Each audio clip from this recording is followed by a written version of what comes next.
You are watching Access LaPorte County, Channel 97. Coming up next is the August 12th, 2024 meeting of the Michigan City Historic Preservation Commission. You can find more information for this meeting by visiting www.accesslaportecounty.org. I'd like to call the meeting to order. Sir.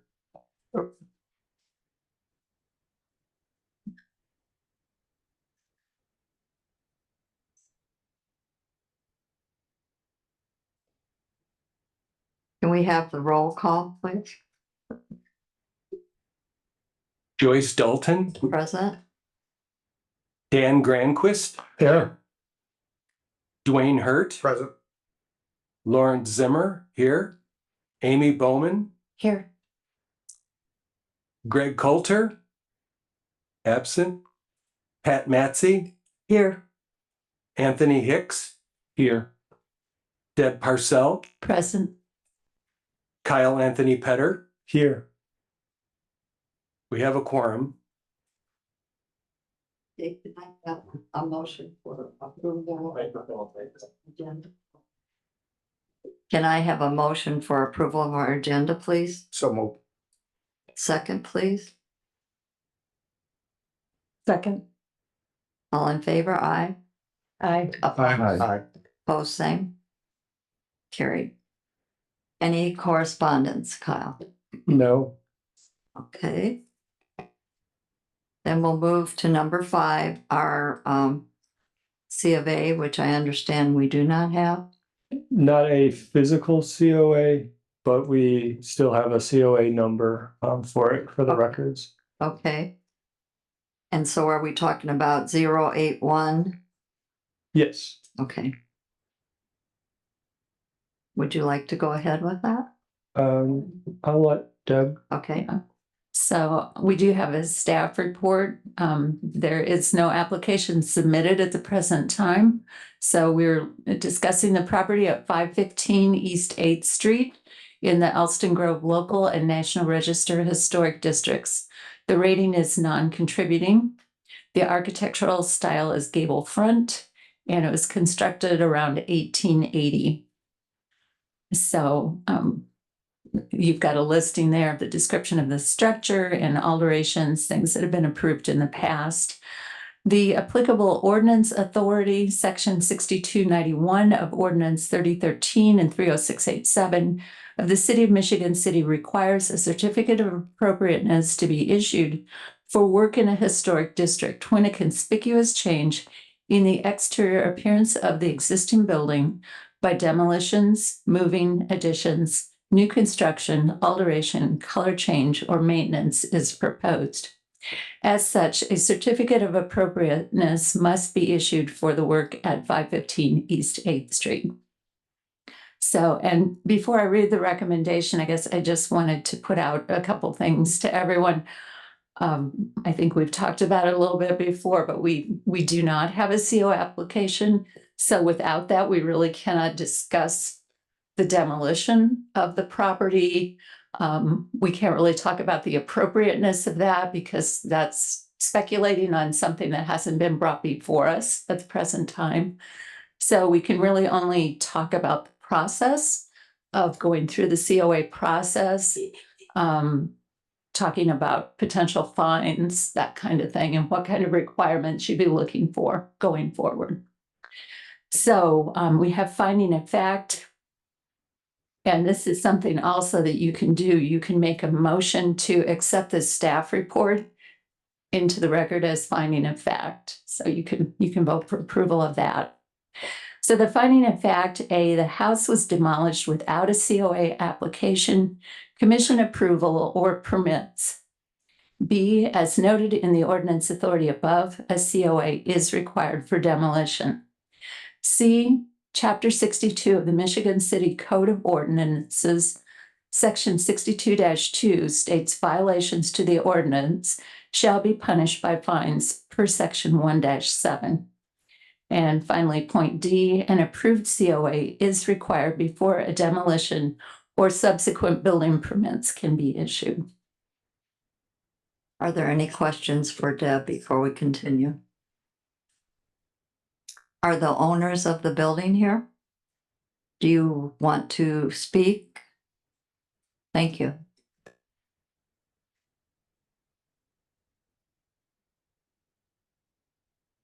Sure, thank you. Bruce Domenici, 619 Hobart. So the characterizations that you given have really informed the ambiguity and the real serious questions about the way in which you frame this, because I want to clarify the record that I think you intentionally meant to mislead it, and therefore I'm going to make the effort to clarify the record. No certificate of appropriateness. Keep in mind, and this should have been clarified, we obtained the COA and paid the permit to demo the back 2/3. And it's only the, if you will, the front 1/3 for which we didn't get the permit, which I'm going to explain in just a moment. But that's an important clarification from the manner in which you characterize this. Kind of disappointed that you didn't give an accurate characterization. But to inform as to what occurred here, which I think is appropriate to what you're talking about. And by the way, I had a conversation with corporate counsel about this. We had two estimates to do work on the foundation because we were led to believe by various tradesmen that we could fix the foundation. Turned out that was not true. The two quotes that we obtained for to fix the foundation as to underline the top front 1/3 of the house, those both came back either as way too high, way too high, or it became a moving target, the terms for it. So we were left with the circumstances, which you'll understand in just a moment. But if we came before you to seek the permit for the front 1/3, which is to say the second permit, because you didn't have a meeting scheduled for approximately 40 days, not quite, we were faced with a circumstance of a pending legal liability of the condition of the house because we couldn't get tradesmen right in there to get the work done expeditiously as we had intended to do. So we were faced with a choice of leaving what could be characterized as a nuisance, leaving a potentially dangerous situation in place for 30+ days before we could go before you to get the approval. As a lawyer, that was not an acceptable risk to the community, not acceptable risk to us. So we went ahead and made the executive decision to protect against the legal liability arising from the condition of the house as it stood presently. And we did the demolition. We did, by the way, with the same tradesman. And so what we did is we contained the risk associated with the condition of the house at the risk of not obtaining the second permit. I just want to make sure it's clear that that is the sequence of events, and that's what's occurred, and that's what's being talked about tonight. I guess our main question is, why would you have not contacted Kyle or the city to let them know that you had a dangerous situation? Certainly, in retrospect, we could have done that, but we took the steps again, as you heard the first time, to say let's get the situation cleared up, and so that we contain the situation, and then we would have gone to see the folks the next day, but we made the quick decision to contain the liability. And you never contacted anyone at City Hall? Well, to say I never, you mean prior to making the decision? That is correct. We're going to do it the next day, but the city contacted our tradesman at the time that he was doing the demolition. So there you go. Does anyone have any questions? I would just make the comment that in the, Kyle, I'm sorry. I mean, after we've asked make sure that once he has said everything he wants to say, make sure that we open it up Right. for public comment. I will do that. Thank you. Thank you. Are there any Yes, public? Sir, Mr. Medici, I do have, if you could just clarify something for us. You referred to something about the back 2/3 and the front 1/3. What does that mean? I don't understand that. We obtained the permit to demo what I'm going to call the back 2/3 of the house. I'll unpack that in just a second. This conversation today is about what I call the front 1/3 of the house. Now, here's why I divide the house up into thirds. The history of the house, which predates our purchase of it, as we understand it, the house had two additions to the south end of it over some course of time. I don't know when that occurred. That's where the flat roof was. That's the Yeah, very I back. believe that's true. The ambiguity is because, I wasn't there, but the demolition, what I've chosen to call the front third is, I believe, the original house, and there were 2 additions done to the back of the house. I have no information whether those were done with permits or not, predated our purchase of it.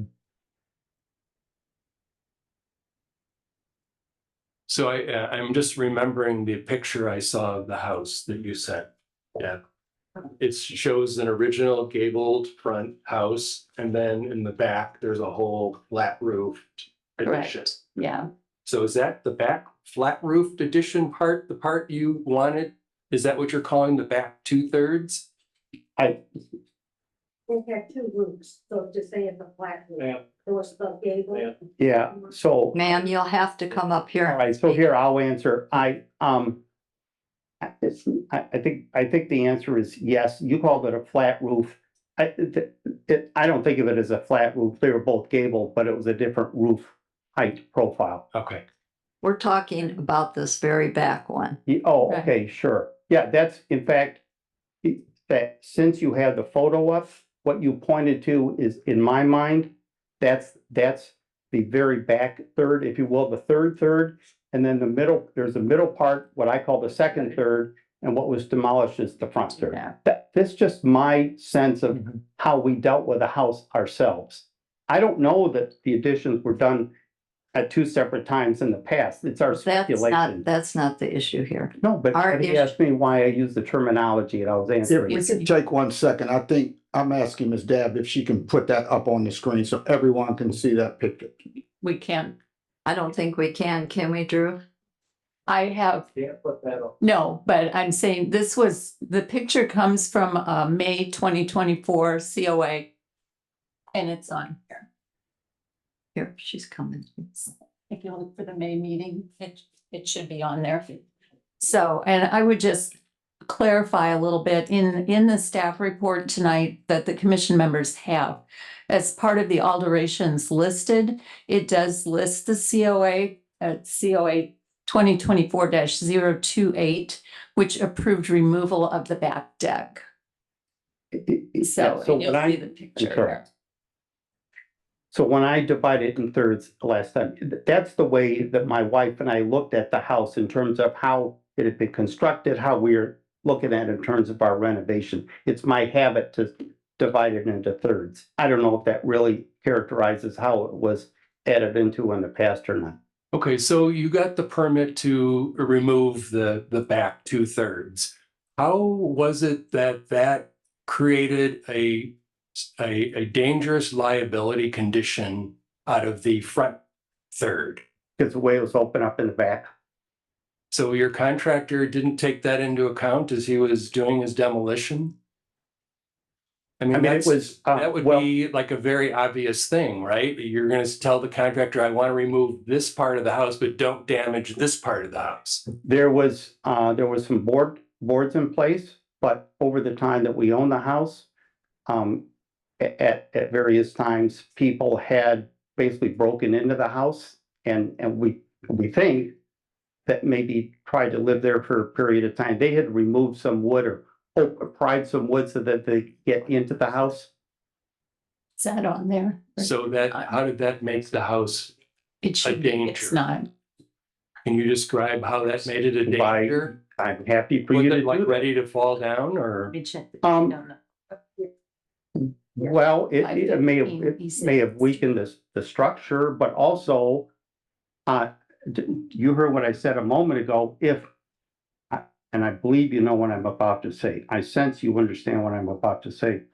If somebody chose to trespass and they pried their way into the house and they get injured, maybe I would have a successful defense to some kind of personal injury claim. Maybe I would not. That uncertainty, that liability is the answer. That risk of liability is the big part of the answer to your question. Yes, ma'am. State your name and Oh. address. Rita DeMedici. Okay, when the contractors pulled off the back. You have to speak into the mic. Okay. When the contractors pulled off the back 2/3, Then suddenly the original house, the back of the foundation was open. There were several big holes, probably 2 to 3 feet to like 2 to 3 feet, so people could go in the house.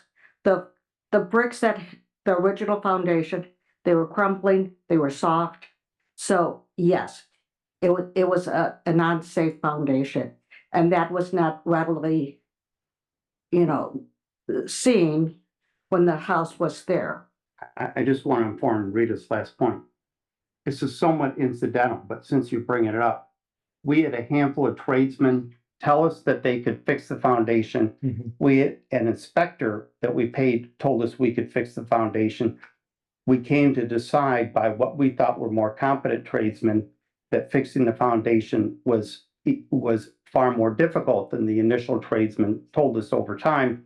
I'm a liberal arts major, so I took their word for it. It led to us taking a loss on it because we thought that the foundation was more readily fixable. I mentioned the 2 quotes. One of the 2 quotes was $40,000. Over 60. Over 60? Yeah. Yeah, so I mean, it just wasn't economical for the house. That was at odds with what initial tradesmen told us and the inspector told us when we made the initial purchase. Again, we didn't know that the top original house foundation was so damaged. We thought, I just said. yeah, I guess our main concern is why you didn't contact the city when you could on that Monday. I already answered this. We made the very quick decision to reduce the liability. I understand that, but why after the fact didn't you call? we did go to the office the next day and the day after. Miss Skylar was busy, Okay. yes. So, Does anyone have any questions? So basically you did work without a building permit? for the Yes, original, right. Yeah. And demolition is an important building We permit. got the permit for the demolition for what I've chosen to call the back 2/3. Yeah, but then you extended that outside of the realm of the original permit. Yes, okay, I guess in you're a lawyer because of the way what you're framing the question, No. it doesn't matter. I've answered the question. You know that I answered the question. Okay, so I'm just trying to clarify for everybody that you did something without properly getting a permit. But if you want it, okay, as I expressed to Skylar, I acknowledge that this may come off as a disrespect to the commission. We were trying to contain the liability. And then we went to see Skylar the next day, okay? You want to slap my hand over that, please feel free, but let's move on. I think we can move on. If he says we can slap his hand, maybe it's time to slap his hand. Does anyone else have any questions?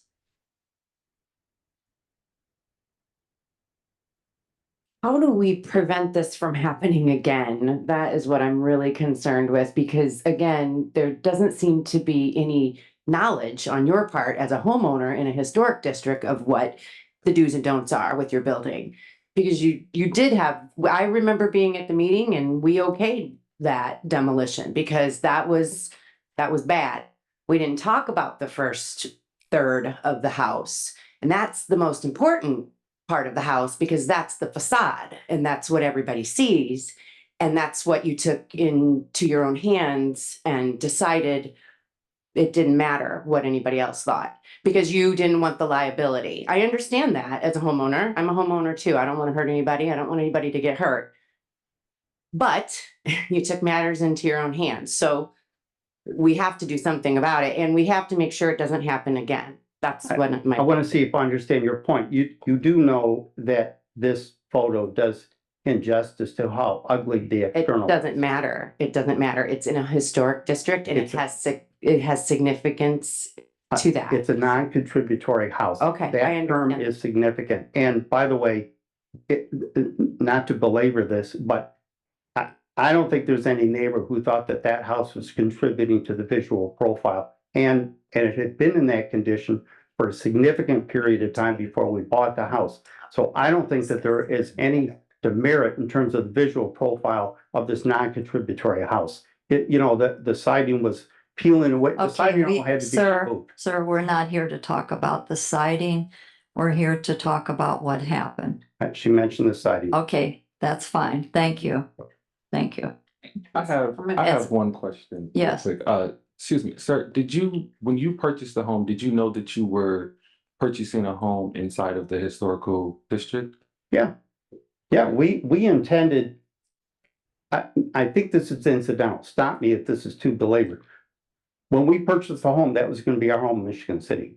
We had a very trusted long-term relationship contractor with us. He went through with us, gave us the whole idea of what he could do with a house. Okay, thumbs up. He got pulled away in other jobs, et cetera, so he wasn't available. So we went through, I lost track. Maybe we talked to 7 different tradesmen about different ideas what to do with a house. For the longest time, we wanted to fix it up so that it could become either where we moved to or where our kids moved to. And then we reached a point once we found out that the foundation was more infirm than people told us, and the Right. quotes to fix it were too high. We had to pivot. Right, but when you purchased the house, you knew that it was in a historic. Yeah. Okay. That's all he's asking. Thank you. Anyone else have a comment? Yes, my comment is, I'm only on this board because I fight for the homeowners. I live in there. I live directly across the street from there. I'm here to say that sometimes our things are too restricted, too rigid. But I went through the same process and I had to go and get permits for whatever I needed to do. No one should be above that. And that's the only reason that we're here tonight, is because permits are mandatory and they're there for safety reasons, which you're using as part of your argument that you did it because it was safe. Had you really approached us, many times we give recommendations as to how to fix things or how to remedy things, even with better pricing. So the idea that you went on because you didn't want to have these safety issues is really not legitimate, because those are the very same things that we're fighting for. That's why we get permits, to make sure that it is safe. And so anytime it gets out of that realm, we have to do something, and we need to do something. Well, thank you for your point of view. My law school training and any lawyer I know would have done what I've done, but thank you. Thank you for being a lawyer. Anyone else have any other questions? Angie? Good evening, Mayor, Michigan City, 126 Lady Lane. I do have a question. So my question is this, as I'm listening to this back and forth. So what should have happened? So they're there working, okay?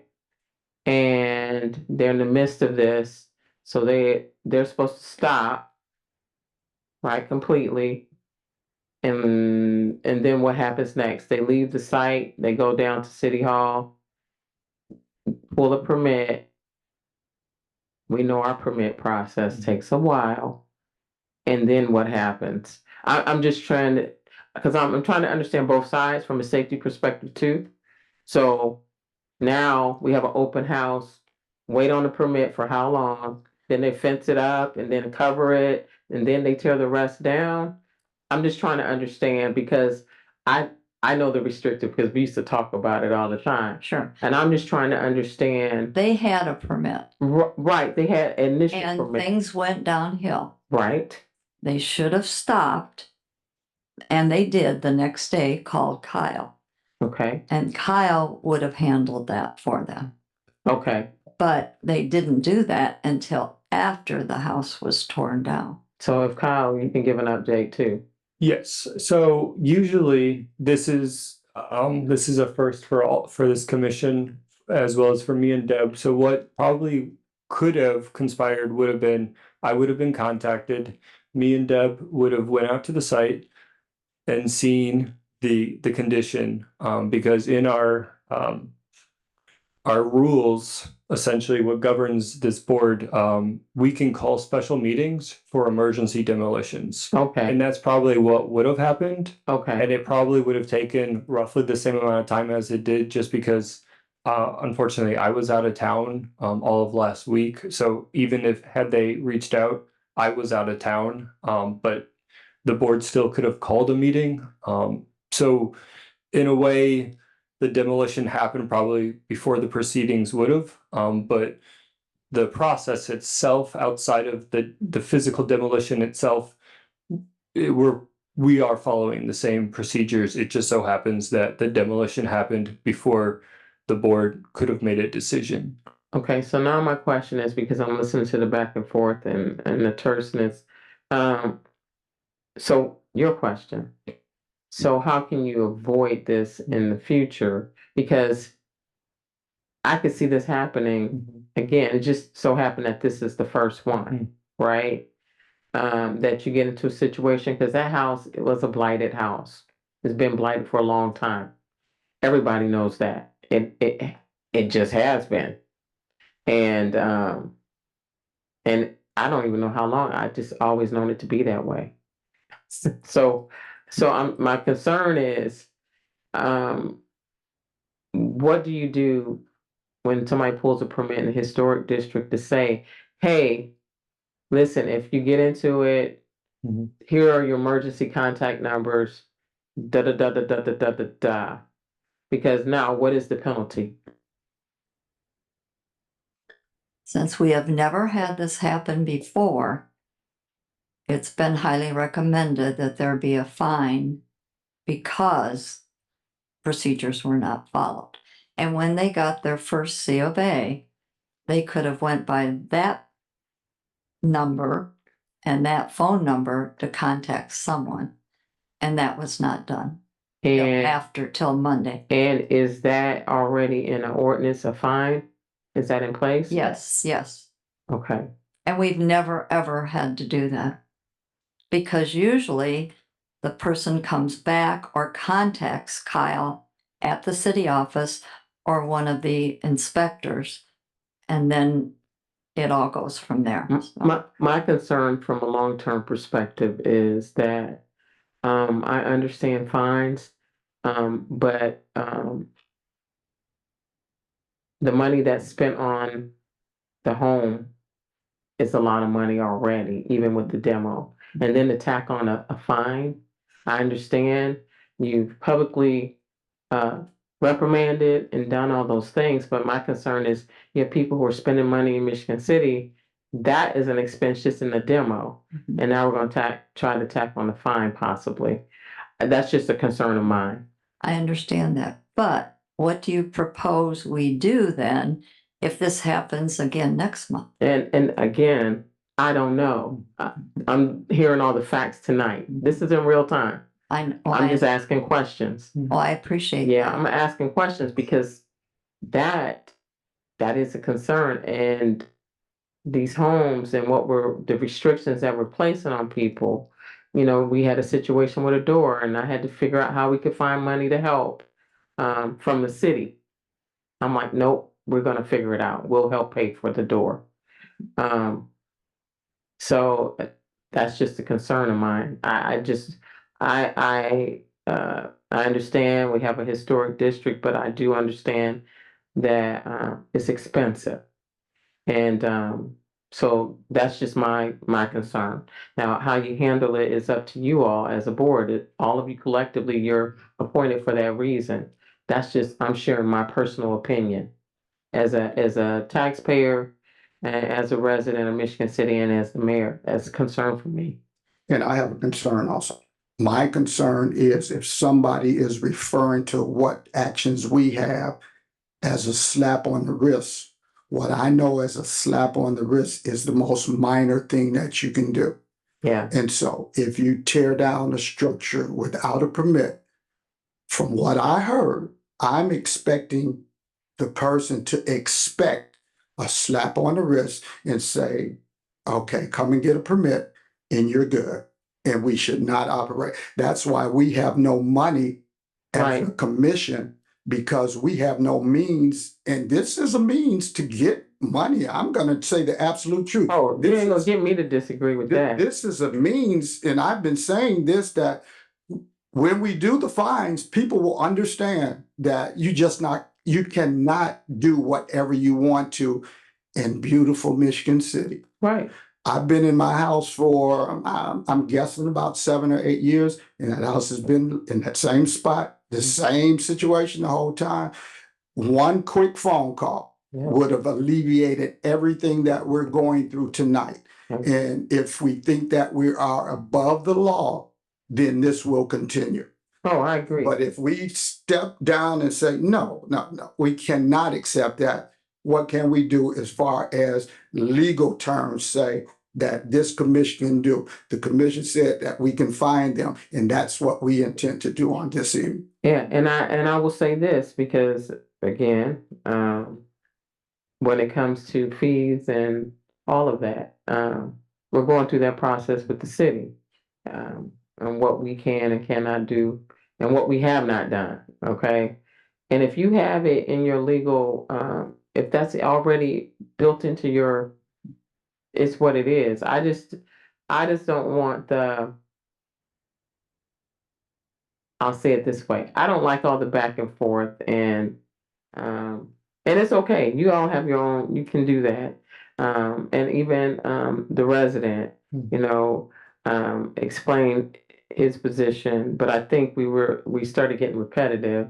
That's just my opinion. And then it just becomes a back and forth for the sake of a back and forth, and everybody wants to get their comments out. So you know, I would just love for you all to make a decision and not belabor it so that we can get on with it. And my apologies for being so terse as well, but I think it's a learning curve for our residents to understand what the processes are and what they can or cannot do.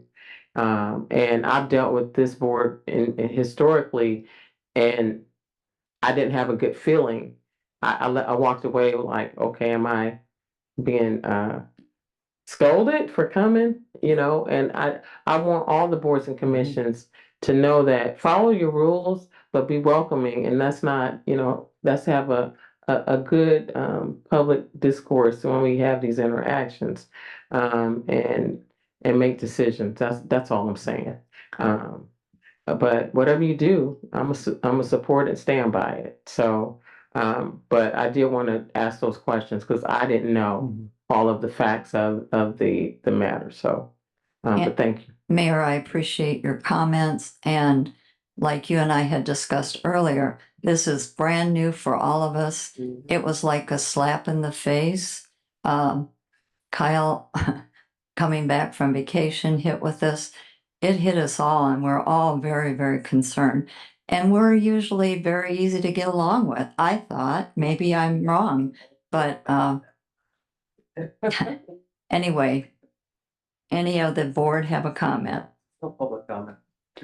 Yes. Yes, but he's up at the mic again. Do you need? No, yes, please, go ahead. Hello, Scott Mellon, 200 Kenwood Place. Several things. I understand process wasn't followed, and that's important. But I think there's also some practical realities to look at. One, are we sure the scope of this permit? If you have a demolition permit, was it specific to the rear 2/3 of the property? Yes, it Okay, was. okay, okay, okay. If we could see a facade of it, I would just point out a couple things. Frankly, this is a rather undistinguished building. It has no historical features in its condition that it was in. Apparently it has a brick foundation. This house has no eaves, which means a brick foundation just turns to powder after 140 years with uncontrolled water. It probably was unsalvageable. We're requiring a whole new foundation. That would be the $60,000 quote. So at some point we have to look. He used a term, this on the scale of the quality of the home, this was not distinguished. It wasn't the right word, but not significant. So he's suffering a complete loss. He had to tear it down and pay for disposal. He's got a vacant lot at this point, I would assume. He's already suffered a tremendous financial loss. So let's temper, I would ask the board to, temper any retribution. Again, I understand procedure wasn't followed. This is a very old building. Apparently it wasn't salvageable. A decision was made on the spot. If but for a phone call, we wouldn't be having this problem. So, let's not exact a pound of flesh for that. Thank you.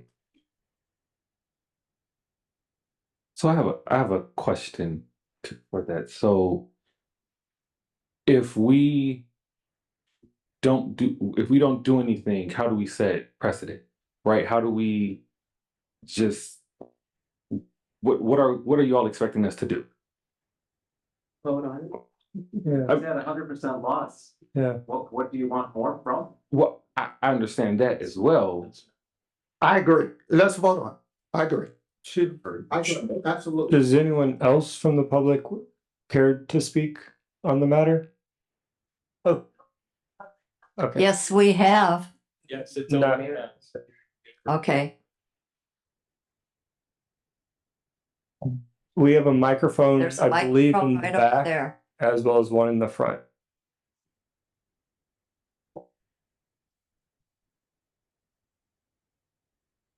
Janet Toyra Smith, 408 East 8th Street, Historic District, Elston Grove, historic home in Elston Grove, in which I reside. We do have a problem talking to you as a board. In some cases, you can be very comfortable and comforting to us. But the problem I found is that we are not allowed to ask questions or discuss unless we're on the agenda. And sometimes we don't get on the agenda because the immediate concern that we have is not convenient to your meeting times once a month on a particular night. So when you're redoing some of your, wouldn't even call them rules, I'd just maybe call them methods of operation. Maybe that's one of the things that could be altered for the benefit of those of us that own historic homes and would like to do something to them and need to ask you as to what do we have to do, but we can't. In an immediate situation such as this man had, he had to make a quick split decision on something, he indicates. And in the course of doing that, he did need to reach someone. And it was not comforting to him to reach someone. The other thing I'd like to say is that a lot of people came, I've been in Elston Grove for 20 years. I own two particular buildings. I've subsequently relinquished the former Feelock House Bed and Breakfast to another individual. And it is no longer a bed and breakfast, it's just a private rental. But in doing this, a lot of people have come from outside of our geographic area. And they have found that our homes are priced so low in those historic areas that they are affordable to them for whatever dreamy reason they have that they'd like to have it, whether it's to convert it to an Airbnb or whether it's to make it a home for the family or just to live in. And I would like to somehow want to know where your definition is on a blighted home or a home that still has value in these historic areas. And I think you need to have an education class with your realtors because they are the people that are adding all these houses to the list that, oh, you can get this for this price. And people come in and purchase and don't have any idea that they walked into a blind hornet's nest because we require all of these things according to our historic rules of a historic district, which I just found out tonight is regional and federal. I did not know that. I want to know if it's federal as a homeowner in one of these areas. Why can't I get some grants? I'm not a business on Main Street to where I can get a partial grant on my property that is historic to do something better on it. Thank you. But we as residents in this area are just individual working people trying to do things the right way, according to the way the rules are written by you people and the city. And it's difficult because monetarily, a lot of homeowners can't afford that. And they're purchasing into this Hornets area, and then they're being fined with something that they were totally unaware of or thought they were trying to do something. Okay, Janet. One more thing I'd like is I wonder if you could have people that would check on these homes that have these COAs instead of just ignoring them, or maybe stopping by and seeing if they need help with something or they're doing something that does need something. Anyway, that's, you've heard my suggestions. Okay, Janet, at every one of our meetings, everyone, there is public comment. Well, It's that's right good. before the end. It's been that way ever since I have been on this commission. So it is, and I apologize if you've missed it, but we've had public comment. No, when I was doing the homes in the early 20 years ago, you were not on the board, unfortunately. Well, I'll tell you what, ever since I've been on the board, there's always public That's good. comment, just so everyone knows. You do have the right to come before us to speak. And if there's something that we can help you with, we do recommend. That's why we have Kyle. That's why we have Deb. Deb is with the Indiana Landmarks Association. And tomorrow night, there is going to be a meeting here with that commission. Anyone who lives in the district, it's been published, it's on the website. Everyone is welcome, and it's at 6 o'clock. So that is tomorrow.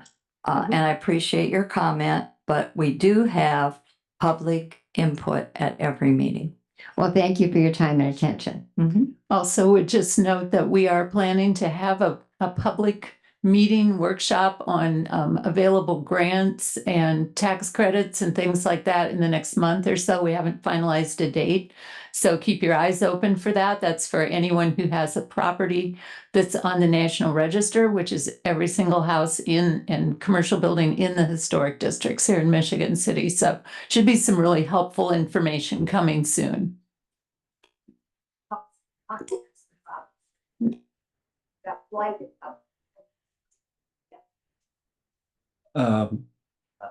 Can I get it for a minute? Derek Dirks, 436 East 8th Street. Just a suggestion. I know when I was on the board, I had my cell number on every C of A and got calls from people that came in and got a C of A.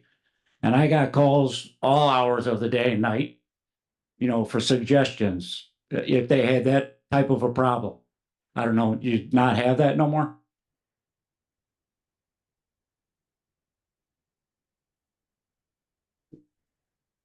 My understanding is my work number is on all of the COAs at the bottom with my email. But, you know, again, my personal cell number was on that application, every one of them. And, you know, this is a tragedy, let's just face it, but at least if he had somebody to talk to when that arose, I could have called your cell number because we're all board members. Just an idea.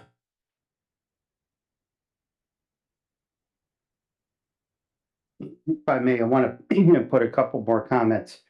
To the extent that you may have the idea that we own more than how many different homes we own in Michigan City, I want to pass along to you folks that Sue Downs in an email accused us of owning 10 homes in Michigan City. I don't know where she came up with that. We do not own 10 homes. We own 2. So if that's something. All right, sir, that's not one of our issues here All tonight. right, well, if that's coming in, but the other point I want to make is that this goes to the optics, which is part of what the discussion has been. Now, the optics of how you folks address the idea of slapping us on the wrist is very important to where Michigan City goes, because my friends in Chicago, 2 points. First of all, we put our retirement money into the loss on the house. I don't want you to folks to think that there's like some flush trust fund going on here. This is my retirement I put into this, and we did take a loss. I'm not asking for crocodile tears, but we took a loss on this, okay? The other point is that I have many friends who I constantly proselytize to move out of Chicago and move here. I'm just telling you, they're asked about my experience. I'm suggesting that from a matter of optics, you make this so that I can say to my friends, this is what happened. We worked it out. They assessed the fine. It was not unfair. We move forward. You know, that is not a small consideration.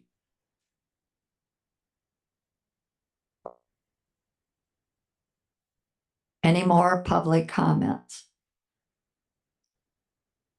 The public comment section is now closed. Any of the commission have anything they need to say?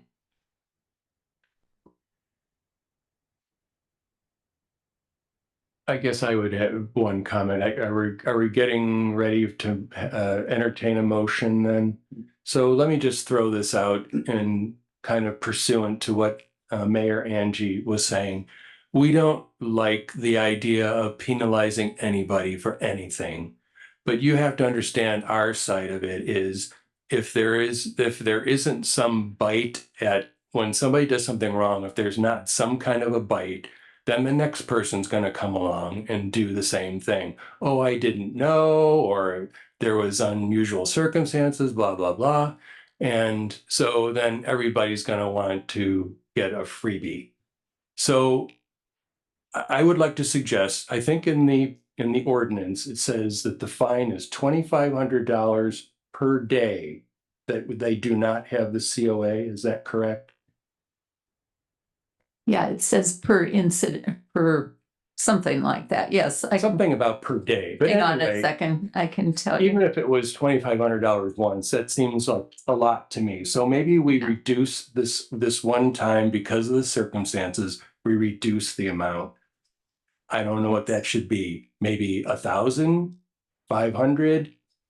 I would entertain any other ideas that anybody suggests. So maybe the 2,500 is too much, but we should have something in order to just be on record that everybody in the historic district is responsible for their property and what they do with it. And there are consequences when you don't follow the ordinances. Thank you. Okay, let me clarify that because I do have the ordinance here and I just couldn't find it quick enough. So this is section 1-7 on penalties of the Michigan City Code of Ordinances. Point C says, except as otherwise provided by law or ordinance, a person convicted of a violation of this code should be punished by a fine of not more than $2,500. Except as otherwise provided by law or ordinance with respect to violations of this code that are continuous with respect to time, each day that the violation continues is a separate offense. But that's up to you to determine. That's just what it says in the ordinance. Thank you, Deb. Anyone else have any questions or comment on the board? I would agree with Lawrence's decision or suggestion to lower the fine. I would just want us to make it clear that this is a one-time thing and we aren't going to continue to lower a fine every time someone does something without a C of A. So, thank you. Yes, I'm also in agreement with a lower fine than $2,500. I think that's excessive. But in my short time on this board, we've had a number of times where people come before us looking for forgiveness rather than permission. They find it, in some cases, they didn't understand or didn't know. In this case, he knew. And so I think there has to be some kind of a penalty. And I'll just throw out a number of, I think the $500 range was not excessive, but yet enough to send a message that we have rules and we have procedures for a reason. And as Mr. Hicks suggested, we should make sure that as part of the motion, it says that this is a one-time exception only. Okay? Does everyone agree with that? Yes. Okay, would you like to make that motion now, Anthony? I make the motion to vote on $500 fine. Any seconds? Any second for that? Pat, I'll second that. all in favor? Aye. Aye. Opposed, Aye. same. Aye. 500. 500. Do we also need to make a motion to adopt the staff report to put it into the record? Yes. Okay, I make the motion to adopt the staff report as finding of fact to reflect in the record. Second. All in favor? Aye. Aye. Opposed, same. I know this is out of order, but I do want to make it clear that Kyle does have the payment of what we'll call the second permit from us. Which the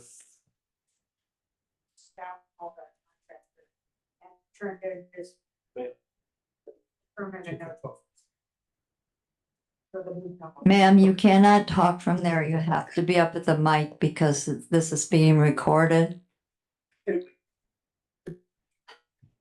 Friday, our contractor went in and paid Okay. what we'll call the second Mhm. permit fee. okay.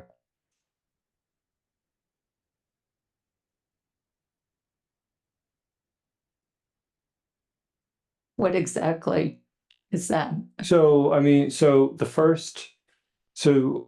my understanding is with the first permit fee was for the demolition of the rear, the 800 square feet that we approved.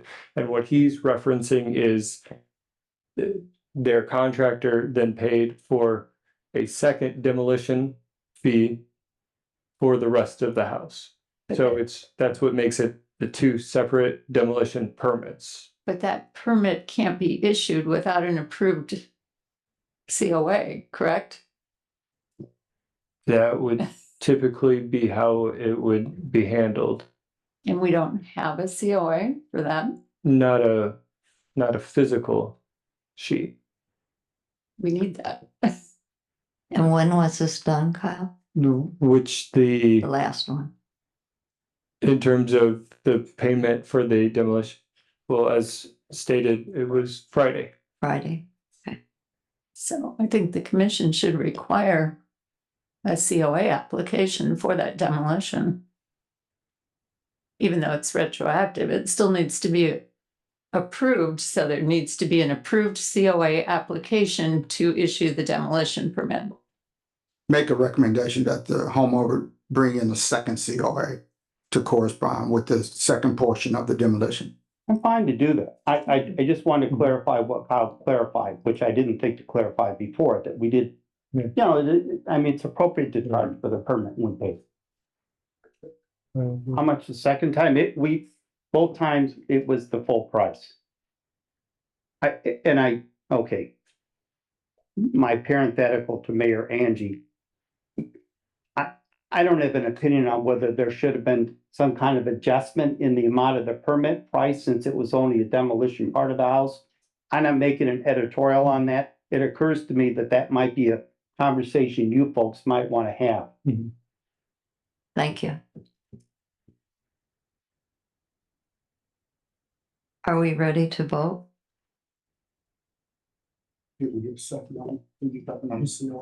Are you talking about the COA? We can do that, yes. I made a motion that Okay, and second COA. I'll second. thank you. All in favor, aye. Aye. Opposed, same. Okay.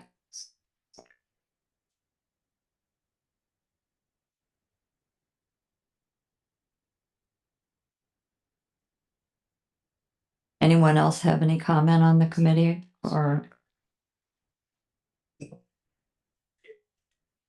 Okay, then I declare this meeting now closed.